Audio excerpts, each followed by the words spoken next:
Hello guys, সকলে কেমন আছেন? আজকে আমি আপনাদের সাথে শেয়ার করব নুডলস স্যুপ।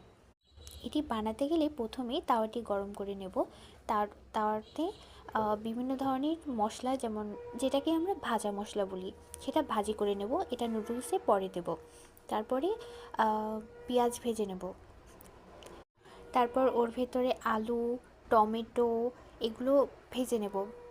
ভাজার পরে ওর ভেতরে জল দিয়ে দেব।